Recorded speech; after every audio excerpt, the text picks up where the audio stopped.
start and let people settle down. Is the mic working? It's working. Yeah. Okay. All right.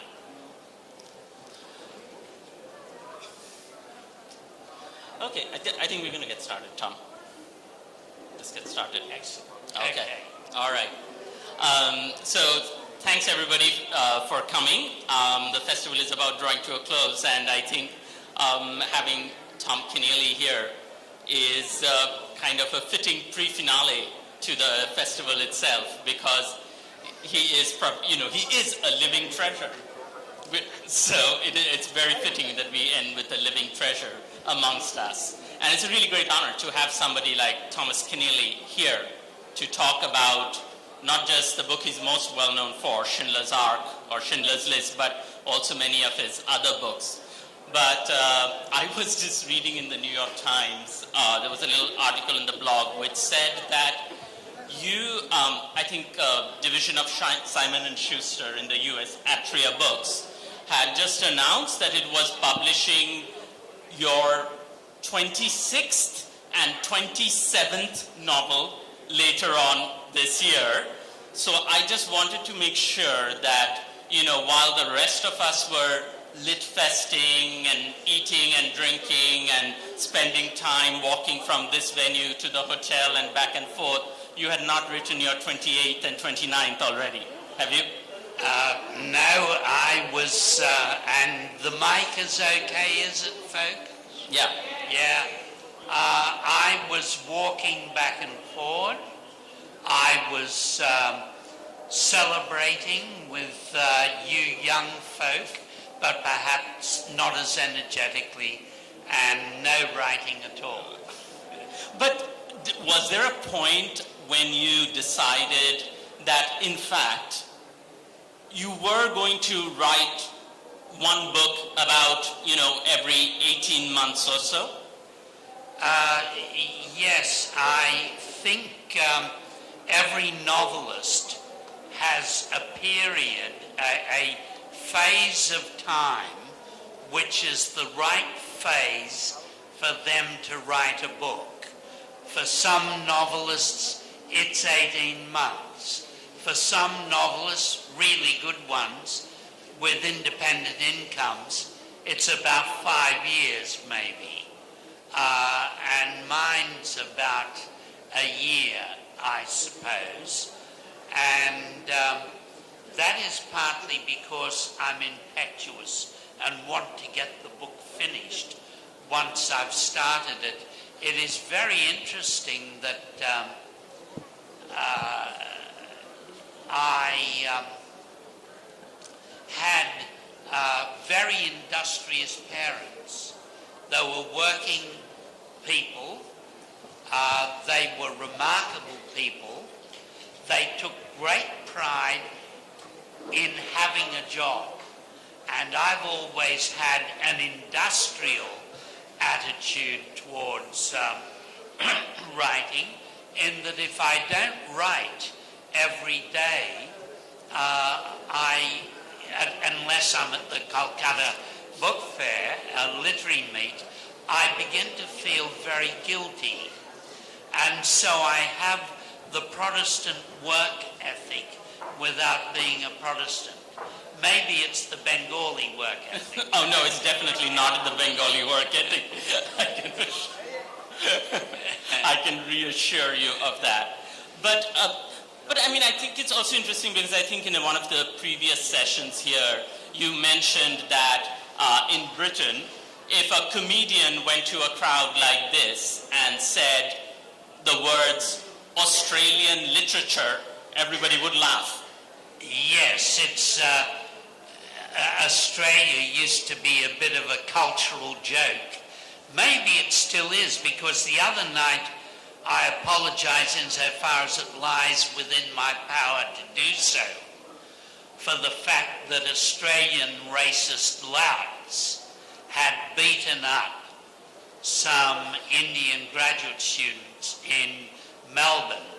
I'm very sad about that because I grew up in white Australia.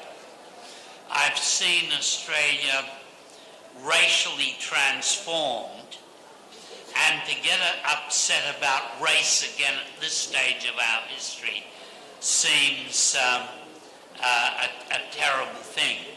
But now to return to your question, which being 77 I've forgotten, what is the thread I'm trying to pick up? The fact that, Australian literature by itself sounded like a bit of an oxymoron. How did you even see yourself as a writer then? Yes, it's like it's like an Indian kid growing up in the West Indies. It's like Naipaul. You think that you're at the end of the earth, you can read everything, and you'll never be able to compete. And so there was a time when Barry Humphries, the Australian comedian, Dame Edna Everage, would use the term Australian culture, and an entire British audience would just crack up and laugh themselves sick at the very phrase Australian culture. And so I did grow up at a time when we thought our job in life was growing fine wool, fighting in foreign wars, and beating England at cricket. And since I was a kid, our job has got more sophisticated. There's more that we make our own movies. We have. It seems that to get a movie role in Hollywood, you have to be Australian these days. Hugh Jackman. I'm told that Hugh Jackman looks a little bit more handsome than me. I can't believe it, but he could play you in your biopic. Yes, in my biopic. That'll be a very short pic. That would be a cartoon rather than a feature. And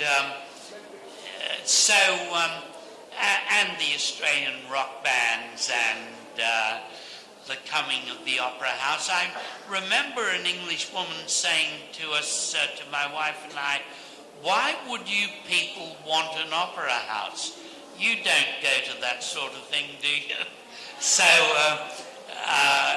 yes, we've got beyond that cultural bad name we had, I think, now. I wanted to ask you actually about your first book, because I think that's like a marvelous tale, especially for those at a literary fest, for people who want to write first books, because you just sort of sat and wrote it up, and the lady down the street typed it for you, and you sent it to a publisher whose name you found by looking at another book's cover. Yes, indeed. If you want to know the name of a publisher, for example, this last book of mine, you look at the inside cover, the copyright page, and here it is. Where have they hidden it? Yes, Hodder and Stoughton, 338 Euston Road, London, NW1 3811. That's where you can send your novel tonight. And I simply, yes, I have to tell you, I don't know if there are any Catholics here, but I was raised in the Irish Catholic tradition, and I studied for the priesthood. And when I left, I was a lost soul. I'd lost my faith, but I'd also lost my mind somewhat. And what do you do when you've lost everything?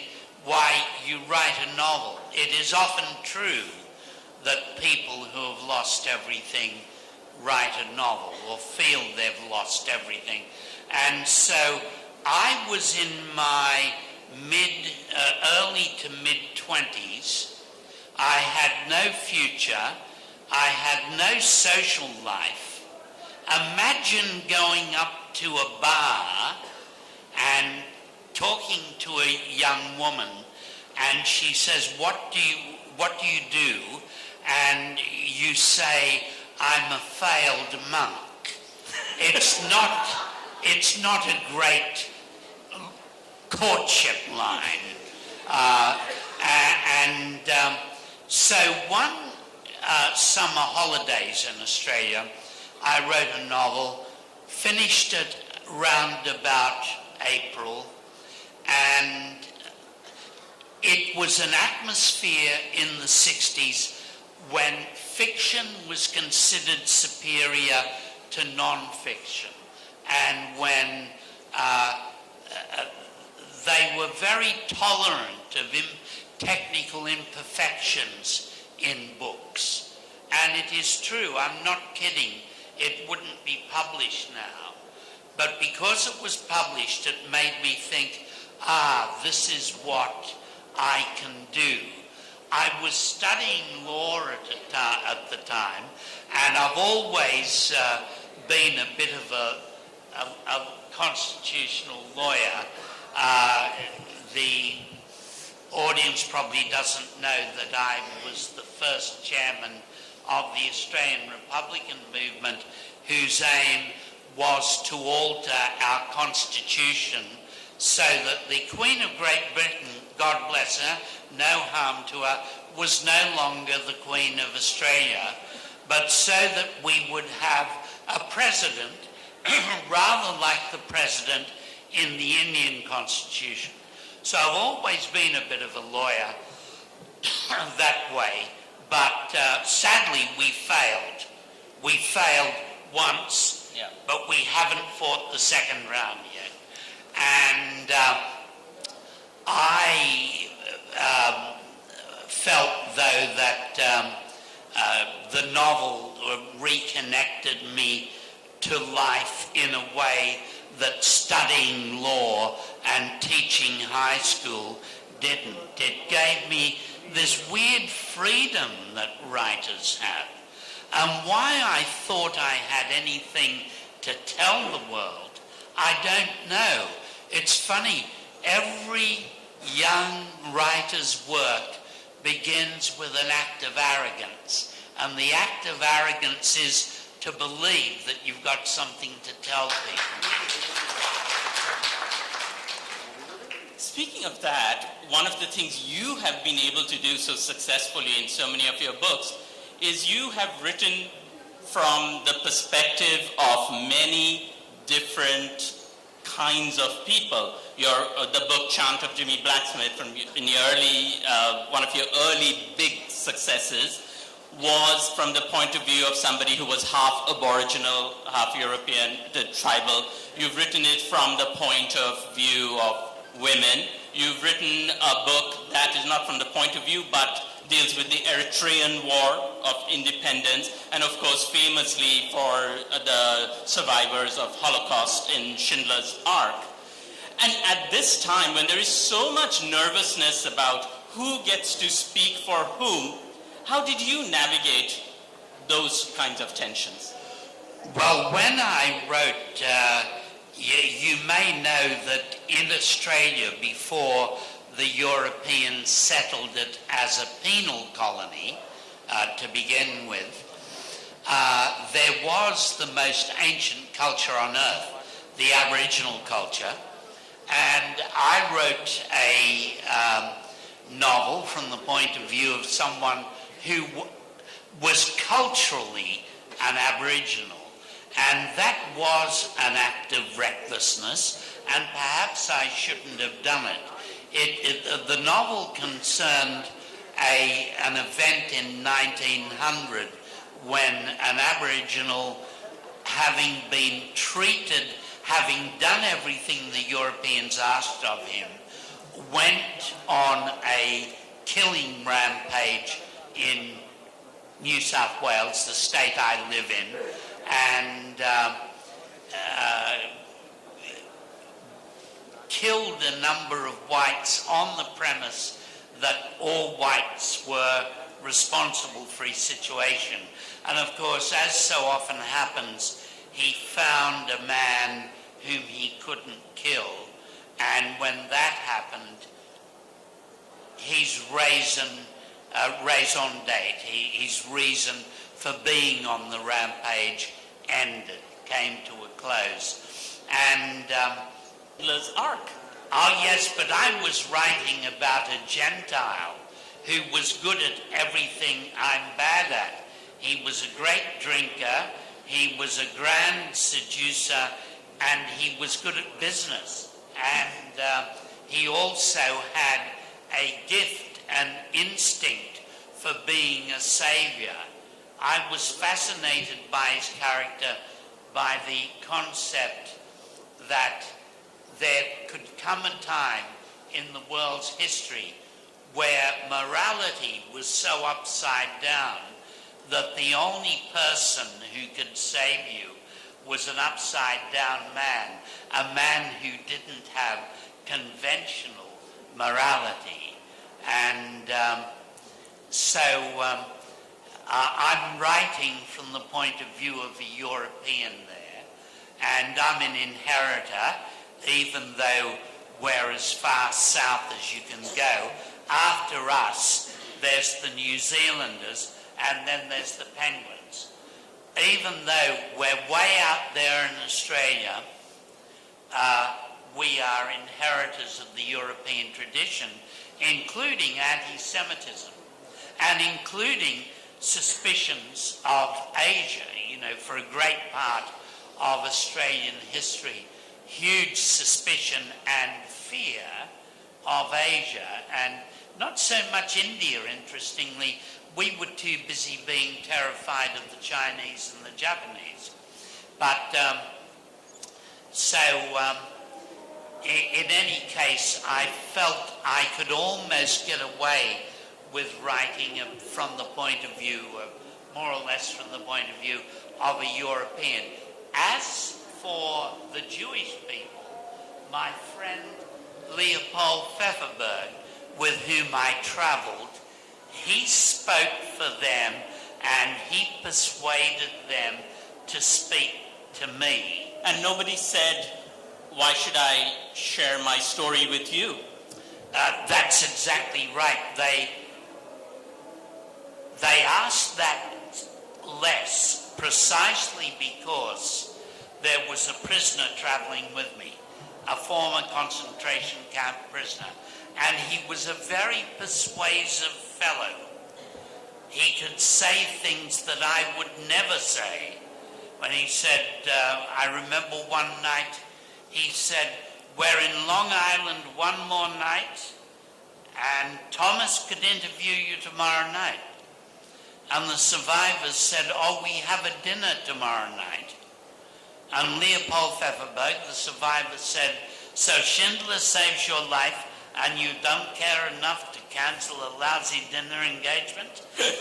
And so I had him as my proxy with those other people. So now if I'm writing about another race, I write from a Caucasian point of view, trying to interpret the other cultures, rather than from inside those cultures. Yeah. But to go back to Schindler's Ark, so you're traveling with Mr. Pfefferberg, and he's sort of your brother adventurer on this project, as you described him as well. But not just in Schindler's Ark, but when somebody comes to you and they are entrusting you with a story that they've carried, that they feel is really important to share with the world, you know, it's like their family heirloom, as it were. Does it place you in a kind of awkward situation because you want the story, but as you've said, you're interested in the gray areas. You're interested not in Schindler the saint, but in Schindler the flawed man, which the people carrying the story might be kind of more interested in getting the story of Schindler the saint out there. And indeed, you're dealing with flawed prisoners too, because just because you're a victim doesn't mean you're a saint. Right. That's a concept we find it hard to get around. Yes, for example, if I hold up this last book of mine, I'm not holding it up for sinister commercial reasons, it is It concerns young women, because since the 60s I've been writing a lot from the point of view of women and have got away with it, have not been criticized for being egregiously wrong about the woman's worldview. That is based on a number of memoirs of young women who went from remote Australia for the First War. They encountered both the glories of the pyramids and the glories of Rouen Cathedral and of Paris, and they encountered they encountered the damage, the ruined flesh of 17-year-olds to 25-year-olds that came out of the trenches. And this book is based on a number of journals by such young women. But I didn't feel bound to go round and ask their descendants for permission. I did what novelists normally do. I made another kind of reality out of what they had written. But in the case of Schindler, the reason it is fiction or a documentary novel is I didn't want to write a biography. I wanted to depend very much on the living word. I wanted to write it like Truman Capote's In Cold Blood, or like Tom Wolfe's The Right Stuff, which were two books I admired, and which had a lot of narrative richness to them, but purported to be based on the facts. And so when I interviewed prisoners, they were worried about two things. That fellow prisoners would say, there was never a German like that, I never met a German like that. But more seriously, they were worried about Holocaust deniers, and they're also worried about whether I'd get things right. So I had to write it like that. It had to be a documentary novel. It had to be a document that when I'd finished it, I sent either the whole of it or part of it to former prisoners and other people to read. I actually sent a copy to Emily Schindler too. Oscar's widow. Oscar's widow. And Oscar's widow was a woman that Oscar had scandalously abandoned in Argentina. And she would later say things like that Spielberg never consulted her and Spielberg never gave her assent.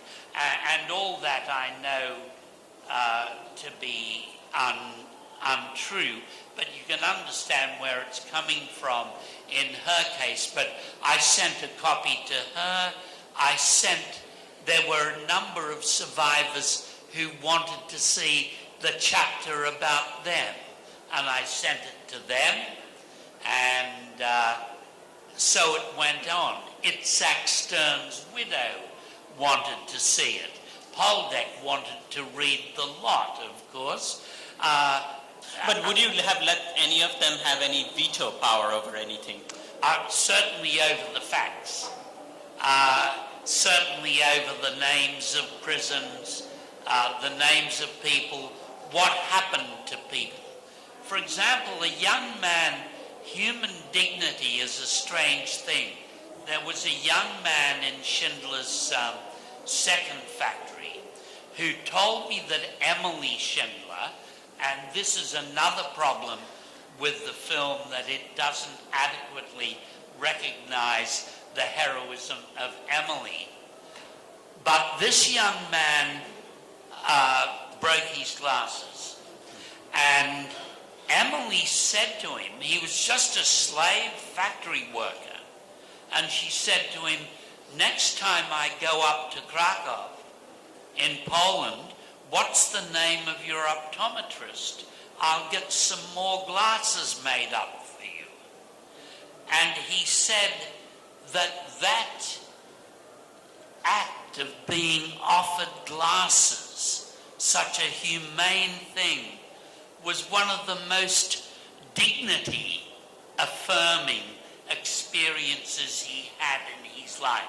He was supposed to be a subhuman by law, and here was one of the masters, or in her case, the mistresses of the world, saying, I'll get you a pair of glasses. But I had to make sure that it was the right bloke whom I said that had been done for, and I had to make sure that he approved of the way it was written. Thomas Keneally, when so many of your books deal with war, different kinds of war, World War I, World War II, the Eritrean War, the American Civil War, and I know you said you were studying to be a priest for a while, 6 years almost? Yes, yes. Did your stint at the seminary affect how you look at war? Well, it certainly did. It gave me a great interest in the great dinosaurs of good and evil that fight across this earth.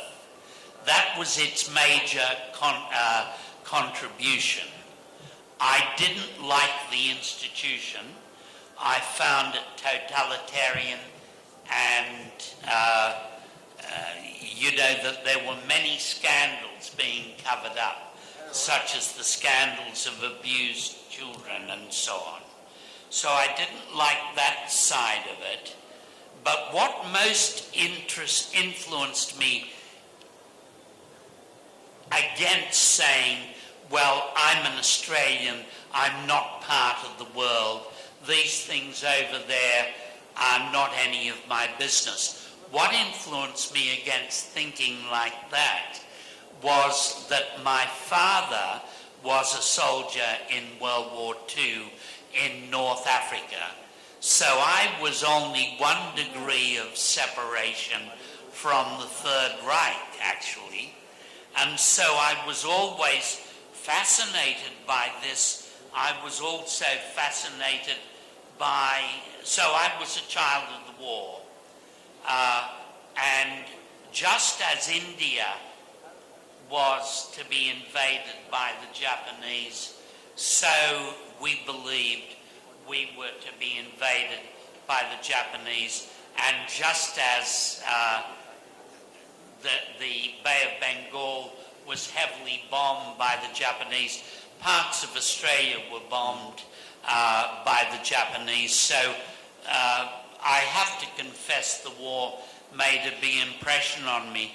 But the other thing that I wonder about in the case, for example, writing about Schindler, sometimes I write about war because I'm mentally ill or because I'm above all, I write about it because it's hard to believe in. I've only seen one real war, and that was the war between Eritrea and Ethiopia in the Ethiopian highlands and lowlands, about which I wrote a book called To Asmara, and it is a novel.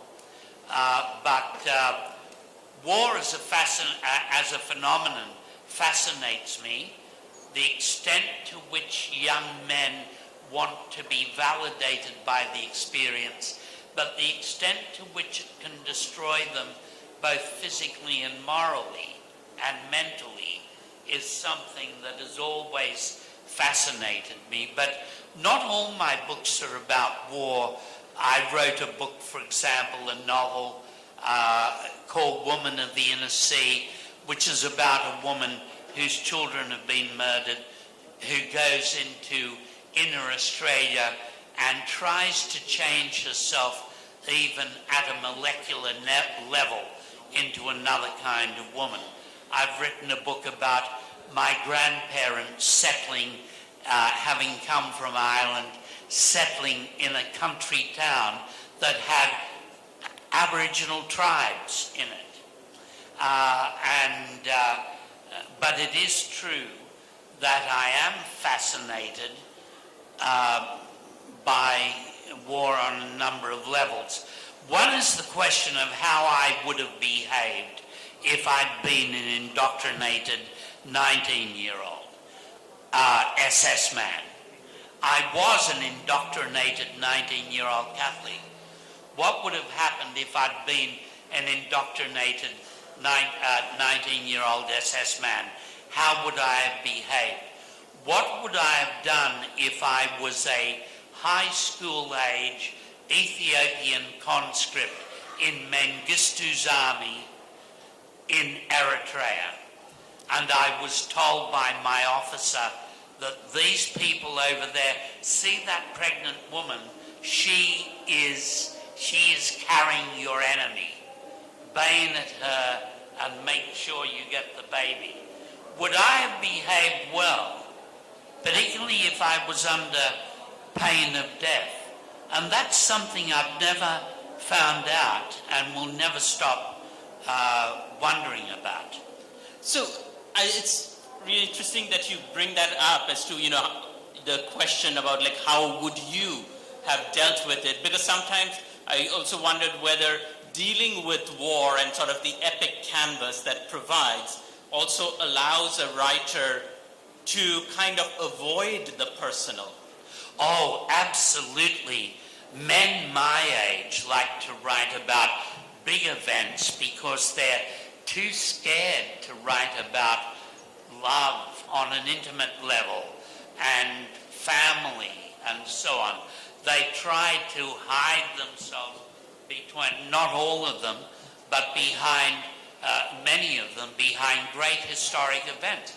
That's why women are so good at creating a world out of the familial. I've forgotten the name of it, but Barbara Kingsolver has a new novel out. She's an American writer, and she's a great writer, and she's writing about being a young wife in a farming family when your in-laws own the land, and a breed of butterflies that belongs in Mexico, orange-winged, that park on trees, that settle on trees in millions, and make a forest look as if it's aflame. So she's writing about the fact that these have turned up in her backyard when they should be in Mexico.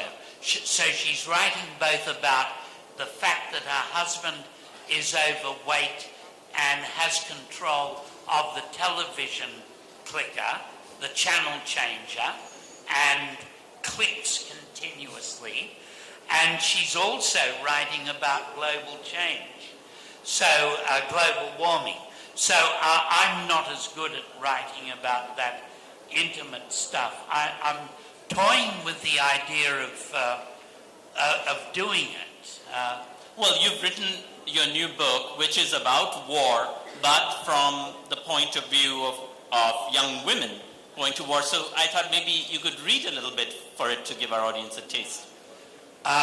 Yes, it's these young women go to from very remote places in Australia that have had a European existence or a municipal existence of about 70 years.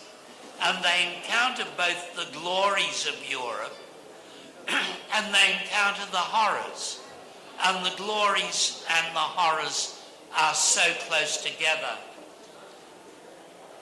When I went to Eritrea a number of times, the wounds that I saw, the worst one was the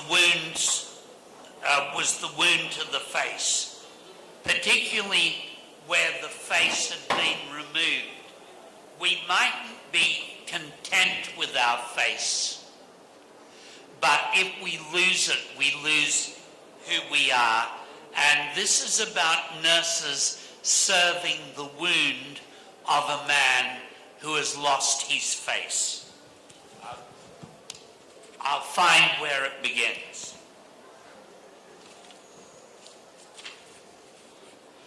This young man, whose face was staked from his upper right eye socket to the corner of his lower mouth, uttered one day, after his wound had been dressed, an incoherent sound. Aha is nor. He repeated it quite politely, but insistently. They eventually realized, the two young nurses, they eventually realized he wanted a pad of paper, and it was all at once so obvious that he should have been given one and a pencil earlier. It was as if his lack of a face had somehow prejudiced everyone into thinking that he couldn't write. Honora fetched a pencil and a notebook with Australian Comforts Fund written on its cover.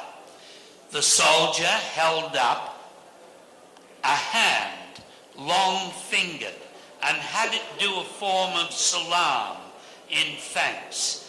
There was humour in his one remaining eye, now left uncovered by the dressings, and so he set to writing a letter. The energy and fluency with which he wrote was astounding to Sally. When he was finished, he tore out the pages he had written on and coughed. This was one form of expression thoroughly remaining to him.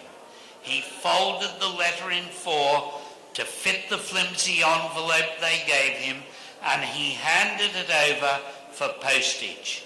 He then wrote on a full, unfolded page, "Nurses, could you kindly send this missive to," and there was an address, Mrs. G.D. Constable, Kungungula, via Narromine, New South Wales, which is a state of Australia.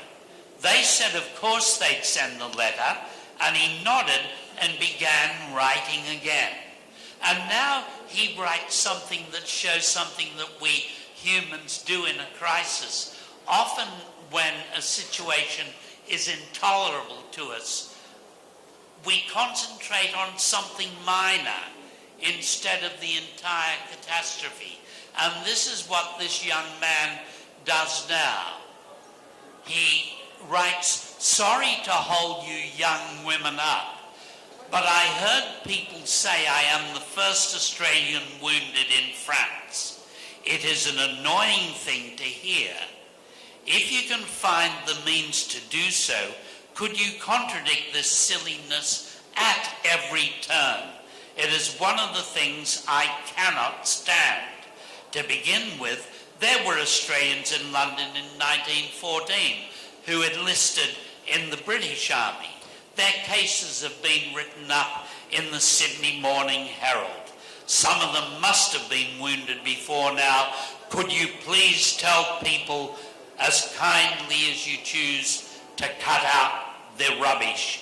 Yours, Alex Constable." This young man without a face, like so many young Africans without faces that I've seen in the past, he runs through the novel as his face is slowly reconstructed throughout the length of the war. And his wound is eloquent of the unimagined damage that can happen to people in war. What was it like, though, for you to actually see these people without faces, as opposed to just sort of having written about war for so long based on memoirs, interviews? And Yes, when I first saw a wound like that in 1987, and it wasn't one, it was a whole collection of people on stretchers in the Ethiopian highlands, laid out in front of a maxillofacial surgery ward dug into the side of a mountain by the Eritreans. Maxillofacial surgery is needed far more in war than we imagine. And it is, even when you finish, the tragedy is, you have something that resembles a face, but you don't have a face and you don't have who you are. So one of the biggest things that happen to young men like that is that they sometimes suicided on the way home. This must have happened to so many Indians in World War II also, because in World War I, because there must have been so many Indians who were gassed, and it doesn't bear thinking, who were gassed, defaced, wounded in various parts of the body, suffering amputations, and it doesn't bear thinking of how poorly they were treated by the authorities, because the Australians were certainly not well treated by our repatriation board. So we always send the young men off with promises that their sacrifice will be remembered eternally.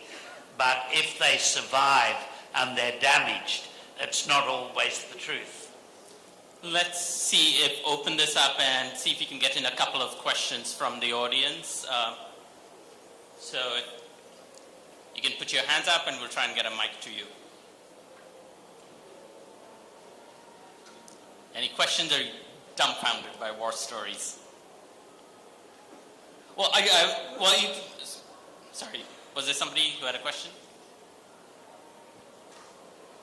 Okay, I was going to ask you to move to, in the little time that we have left, just to move to a somewhat cheerier subject, which is the fact that I think that many people in the audience don't know, is that you've also acted in films, including being a fire and brimstone spewing preacher, which seems a little far from your normal character. What was that like for you to act? Yes, before a considerable period before I was involved passingly with the Spielberg circus, and it was quite a circus.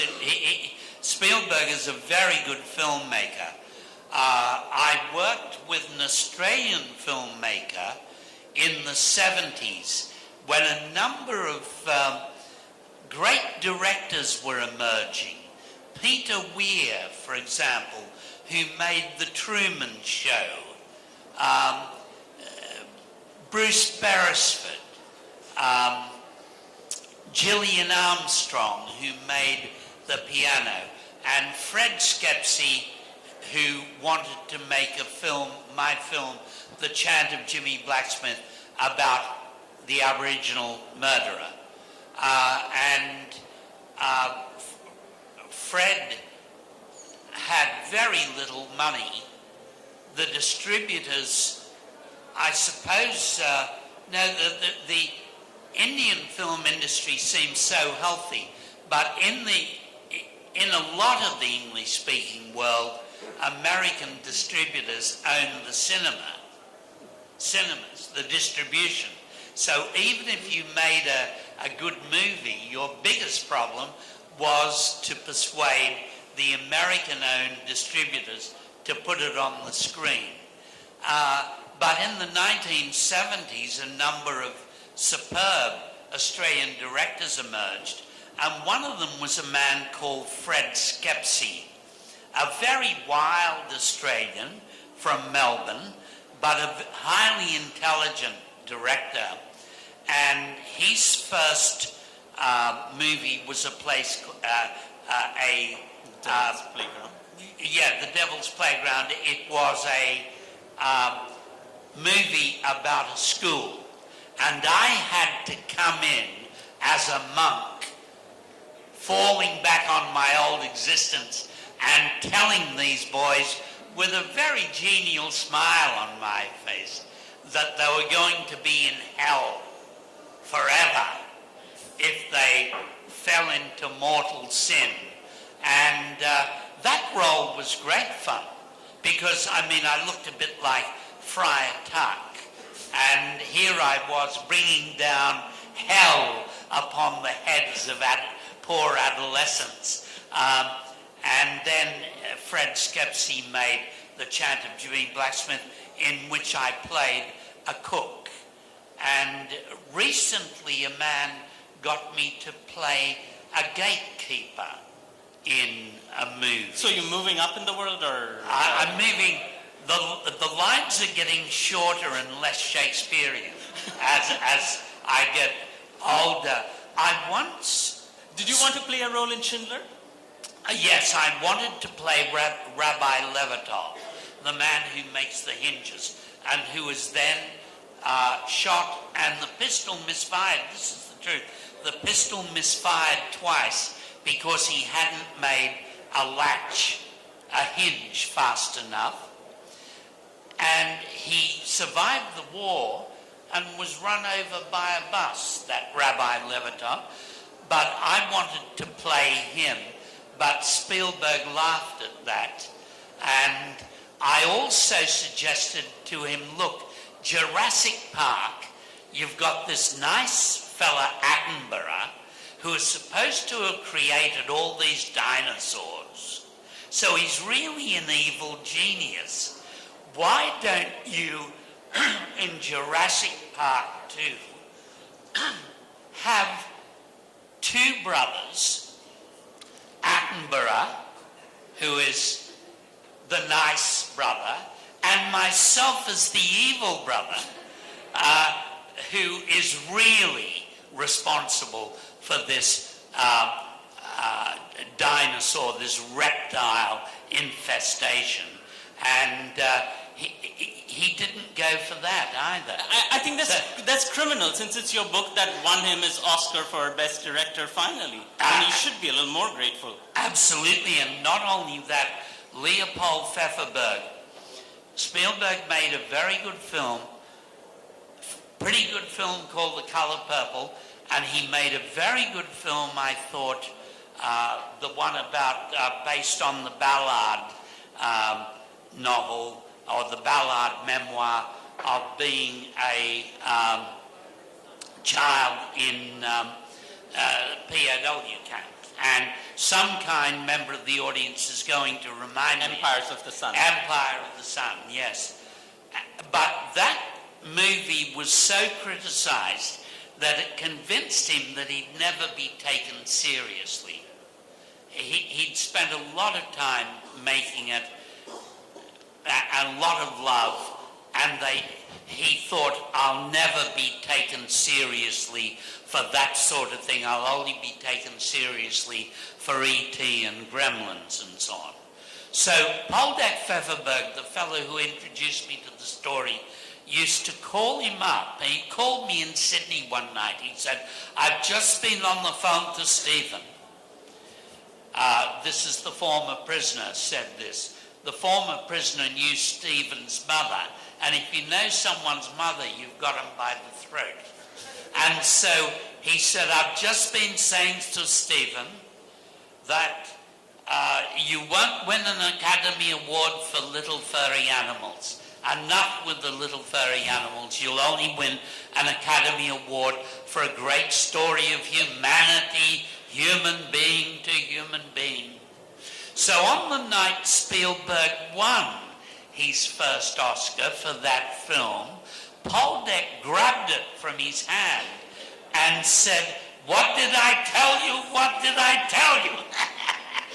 And so, yes, look, the films are a great thing to visit. As my fellow panelist, Mr. Swaran, would have told us the other night, the author of Slumdog Millionaire or Q&A. But the novel, there's nothing like the novel. There is so much elbow room in it. It is so luxurious. The problem is not enough people buy it, but that's a small problem compared to the joys of creating it, and visiting the movies once or twice in your life is okay, but I wouldn't like to live there. And what more wonderful note about with this tribute to the novel can we have to end this session with Thomas Keneally, Australia's living treasure. I don't know, what do you get for being Australia's living treasure? Do you get a shorter line at the airport or anything? No. If you're a living treasure, people presume that your underwear is in pristine order. Okay. On that note, thank you very much to Thomas Keneally for spending the time with us.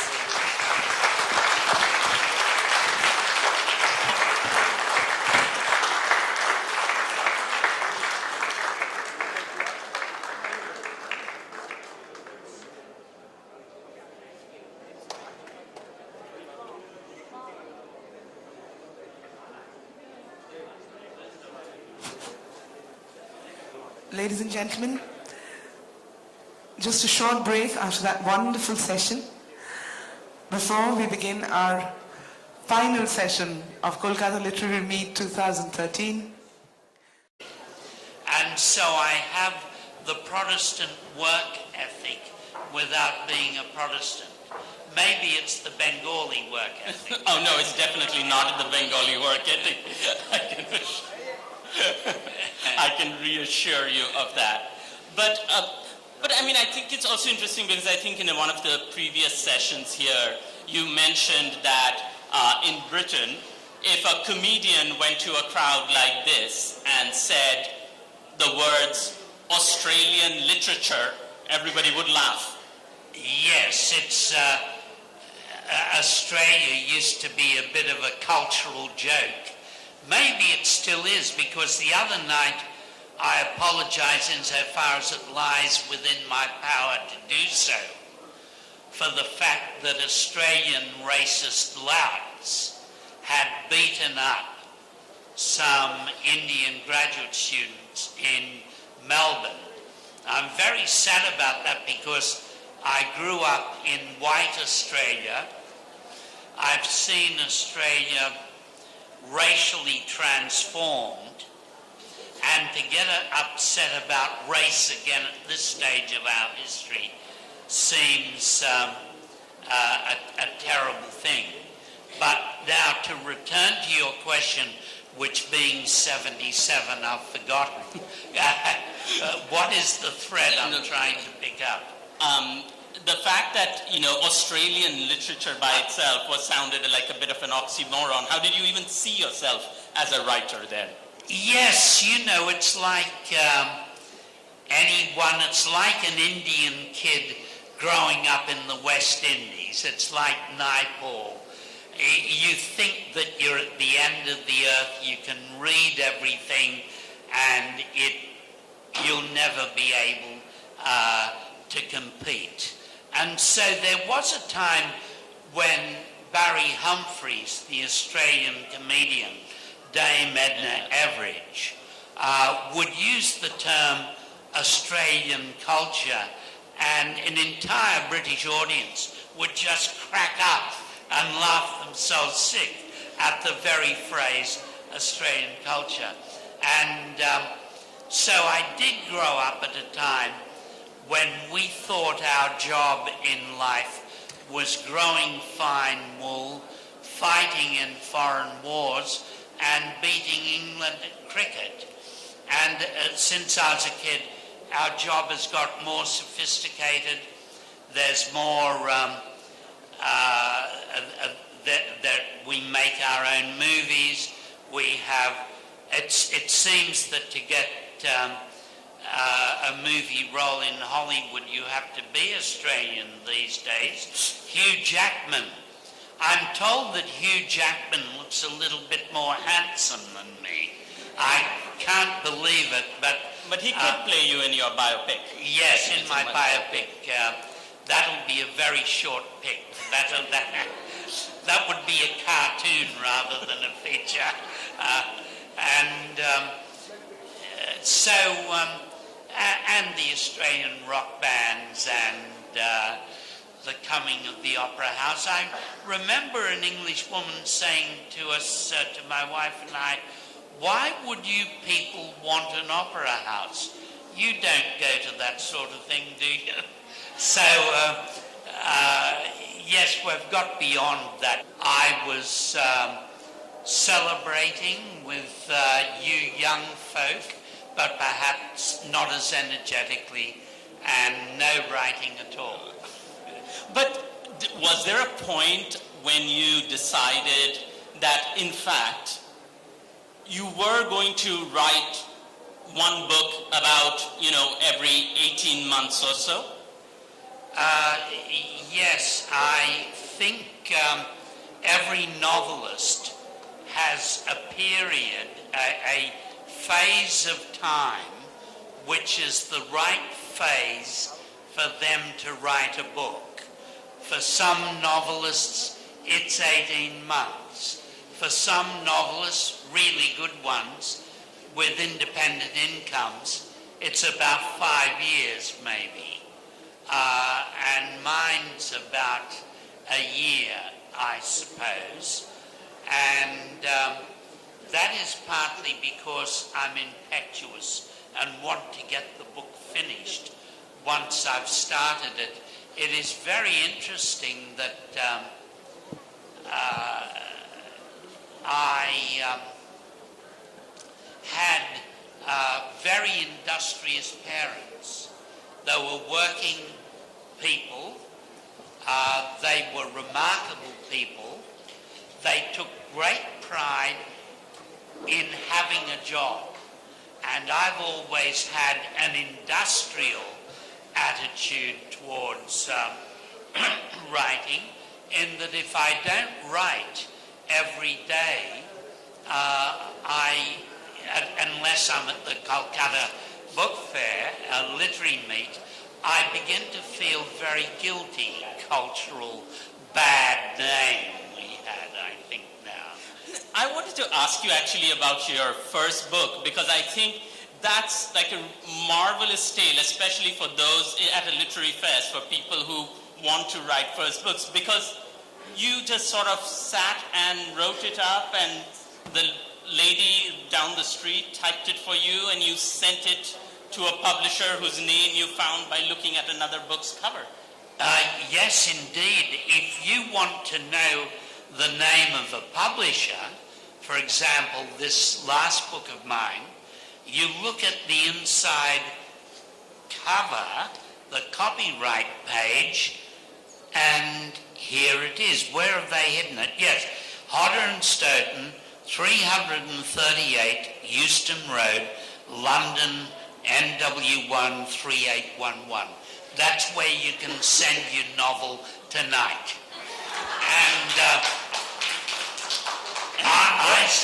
I simply, yes, I have to tell you, I don't know if there are any Catholics here, but I was raised in the Irish Catholic tradition, and I studied for the priesthood.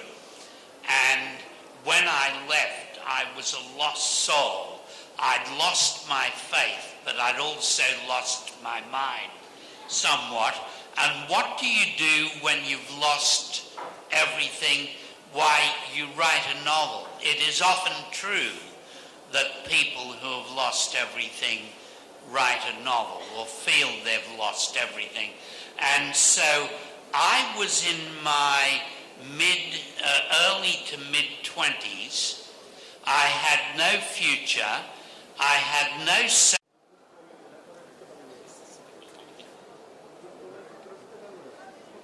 Actually, we can start and let people settle down. Is the mic working? It's working. Yeah. Okay. All right.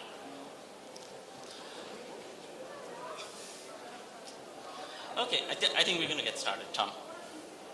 Let's get started. Excellent. Okay. All right. So thanks everybody for coming. The festival is about drawing to a close, and I think having Tom Keneally here is kind of a fitting pre-finale to the festival itself, because he is, he is a living treasure.